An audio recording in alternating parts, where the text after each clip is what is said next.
My grandfather was a thief. He stole my grandmother's name and her identity. He used them to escape a poor, forgotten corner of the rural West, then ran off with another woman. He became a law professor, standing at podiums and lecturing about justice. She became a famous painter, giving interviews about integrity. My grandmother spent her whole life trapped in that same dying farmland. Everyone called her an old maid. She never stopped waiting for him, not even on her deathbed.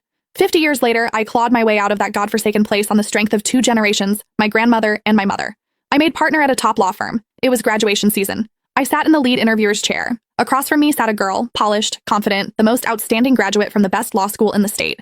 I opened her resume and flipped through it page by page. Then I stopped at the family information section. I stared at that name for a very long time. I looked up at her and said quietly, "You didn't get the job." The girl's smile froze on her face. "Excuse me?" I closed her file and repeated, more loudly this time, "You didn't get the job." The other interviewers exchanged glances. The partner on my left leaned in and dropped his voice to a whisper. "Ms. Smith, she's only 22, national mock trial champion, 6 published papers in top journals. She's a star. Please reconsider," he whispered, but the room was too quiet. She heard. She straightened up. "I've made my decision," I said, pushing the file aside. "Isabel Harrington, you didn't pass this interview. Please leave." Everyone stopped breathing. Her composure finally cracked. She slammed both hands on the table and stood up. "What do you mean?" I didn't answer. I just looked at her face. Her eyes, her nose, the line of her jaw. All painfully similar to an old photograph I had stared at for years. My hands clenched. Her brow furrowed in anger.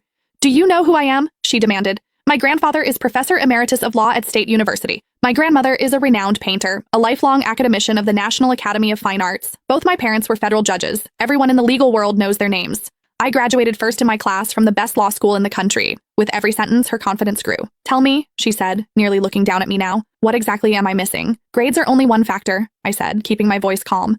"In this profession, I also care about character and a clean disciplinary record. As for your family, they don't give you any extra credit here. Please leave." She stiffened. This was probably the first time anyone had ever rejected her so publicly. Her face flushed red. "You're maliciously targeting me." She snatched her papers and jabbed a finger at me. "Evelyn Smith, right? Just wait. One word from my grandfather, and you'll never work in this industry again." She stormed out, shooting me a venomous look before slamming the door. "Miss Smith," the other interviewer started. I raised a hand. "Next candidate." The remaining 3 were excellent. Back in my office, I had just set down their files when the senior partner David Johnson burst in. "Evelyn, are you insane? Why did you cut Isabel Harrington? Do you know who her family is? Her grandfather is Emeritus Professor of Law at State University and a longtime partner of this firm. Turning his granddaughter away has consequences." He spoke faster than usual. "Post the offer immediately. Now." "Too late." I gave him a mocking look.